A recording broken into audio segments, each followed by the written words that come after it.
नमस्कार, बहुत स्वागत है आपका। आप देख रहे हैं ग्रांड ज्योतिष सीक्रेट। कर्क राशि फल सितंबर। तो सितंबर का महीना आपके लिए कैसा रहेगा, चलिए जानते हैं विस्तार से। वीडियो के अंत तक बने रहें और ये प्रेडिक्शन चंद्र राशि पर आधारित है। देखिए कर्क राशि वालों, आपके लिए ये महीना मंगल द्वादश भाव में और ज्योतिष शास्त्र के अनुसार बहुत शुभ तो नहीं है, क्योंकि मंगल पंचमेश होकर द्वादश भाव में गोचर कर रहे हैं। तो इस महीने खास करके उन लोगों के लिए जो विदेश से कोई काम करते हैं, बहुत लाभ की स्थिति दिखाने वाला होगा। विदेश में जो लोग अपनी जॉब के लिए प्रयासरत हैं, उनके लिए बढ़िया होगा। तो विदेश वाला काम से लाभ है। 16 सितंबर तक आपके लिए बेहतर अवसर आपको मिलेगा। द्वितीय भाव में अपनी राशि में सूर्य। दूसरी महत्वपूर्ण सबसे अच्छी बात यह है कि जीवन की जो मुश्किलें हैं ना, वो थोड़ी कम होंगी। हालांकि इनकम और सुख का मालिक शुक्र है, तो शुक्र 18 सितंबर से तुला राशि में जाएंगे। कर्म क्षेत्र को देखेंगे तब 18 सितंबर से पहले विदेशों से रिलेटेड व्यापार नौकरी में तरक्की के योग बनेंगे। 18 सितंबर के बाद जो लोग घर से बहुत दूर हैं, घर के पास आएंगे। समय बढ़िया है। जो लोग नौकरी व्यवसाय के मामलों में कहीं दूर जाकर रह रहे हैं, उनको सफलता नहीं मिल पा रही थी, अब मिलेगी। अब देखिए आपके इनकम और सुख के जो मालिक है, कर्म क्षेत्र को देखेंगे तो इनकम के सोर्स जिनको बिल्कुल भी नहीं था, उनके लिए भी नए रास्ते बनेंगे। नौकरी व्यापार की स्थिति बढ़िया होगी। 18 सितंबर से आपके लिए वक्त बढ़िया होगा। और लॉटरी सट्टा शेयर मार्केट में अगर पैसा लगा के रखा है, तो 4 सितंबर से 16 सितंबर तक का जो वक्त है, द्वितीय भाव जिसको धन भाव कहते हैं, सूर्य बुध का बुधादित्य योग आपको धन प्राप्ति करवाएगा। नौकरी व्यापार के मामलों में अगर बदलाव करना चाह रहे थे तो कुछ परिवर्तन हो सकता है। हालांकि बदलाव के लिए 18 सितंबर के बाद प्रयास करेंगे तो ज़्यादा अच्छा रहेगा आपके लिए। नौकरी व्यापार के मामलों में समय प्रबल है, पोजीशन आपकी अच्छी रहेगी। विदेश जाने में अगर समस्या हो रही थी, तो अब आप विदेश भी जा पाएंगे। लंबी दूरी की यात्रा बनेगी। खासकर 18 सितंबर तक शुक्र की जो दृष्टि है भाग्य स्थान पर, और 16 सितंबर से सूर्य की दृष्टि भी भाग्य स्थान पर, तो इसका मतलब आप विदेश जा पाएंगे।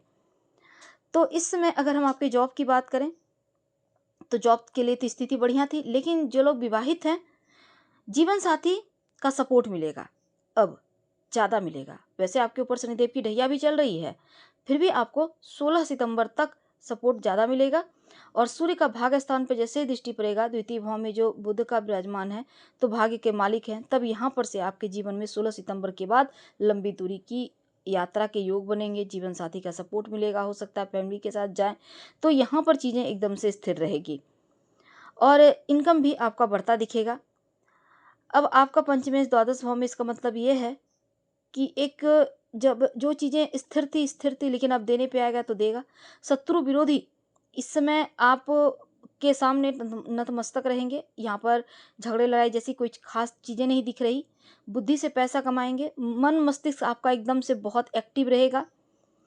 द्वादश भाव पर मंगल है, तो कोई भी फ्रॉड कंपनी के चक्कर में मत पड़िएगा, नहीं तो पैसा डूब भी सकता है। स्कैम में मत फंसिएगा। लेकिन थोड़ा सा और बढ़ते हैं आगे, हम आपके स्वास्थ्य की बात करते हैं। देखिए आपका स्वास्थ्य तो फिर भी थोड़ा ठीक है, लेकिन पिता के स्वास्थ्य का ध्यान रखिएगा। और शुक्र चूंकि नीच का है, तो बृहस्पति भी यहाँ पर इनकम भाव में, तो रेगुलर इनकम होता रहेगा। पैसा थोड़ा सही पर आता रहेगा।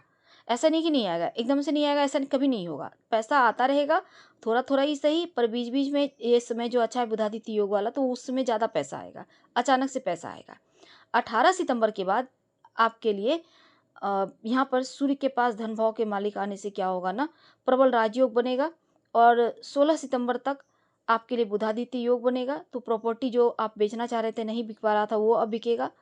और विदेशों में एक्सपोर्ट इंपोर्ट के कारोबारी हैं या विदेश से कोई काम करते हैं, तो भी लाभ मिलेगा। ससुराल पक्ष से आपको धन प्राप्ति होगा। शुक्र की शुभ दृष्टि कार्य क्षेत्र में है, चारों तरफ से धन आएगा। और इस समय देखिए सबसे महत्वपूर्ण ये है कि कर्क वालों, आपका केतु सप्तम भाव पर दृष्टि, 4 सितंबर तक बुध का सप्तम भाव पर दृष्टि, बृहस्पति का सप्तम भाव पर नीच दृष्टि, तो मंगल का भी सप्तम भाव पर दृष्टि। ये वक्त ऐसा है कि स्पष्ट रहिए। और अगर आप अविवाहित हैं तो विवाह तो होगा। मंगल केतु का नीच बृहस्पति के यहाँ पर, और नीच बृहस्पति की दृष्टि पड़ने से क्या होगा ना, थोड़ी खटपट रहेगी और स्थिरता रहेगी, लेकिन फिर भी विवाह टूटेगा नहीं, चलेगा। तो इसके लिए आप तैयार रहें। जो लोग लव रिलेशनशिप में हैं, जिनका रिश्ता एकदम से गड़बड़ था, अब वो एक बार फिर से बेहतर होगा। रिश्ते जो खराब हो चुके थे, किसी दोस्त के कारण, किसी अपने के कारण वो भी एक बार फिर से बेहतर होता आपको नजर आएगा। प्रयास जरूर कर लीजिएगा अगर आप सच में प्रेम करते हैं तो। और राहु की दृष्टि यहाँ पर देखिए, पंचमेश द्वादश भाव में रहेंगे मंगल, पंचम भाव पे राहु की दृष्टि, तो थोड़ा सा क्रोध, ईगो का भावना है, उसको जरा कम कीजिए तो ज़्यादा लाइफ आपका बेस्ट रहेगा। क्या करेंगे, पूरे महीने आप हनुमान चालीसा का पाठ करके दिन की शुरुआत कीजिए, आपके लिए सब बढ़िया हो जाएगा। और केतु के साथ जो सदाष्टक योग है, जो विद्यार्थी हैं खूब पढ़ाई पर ध्यान दीजिए, भटकाव से बचिए। धन्यवाद।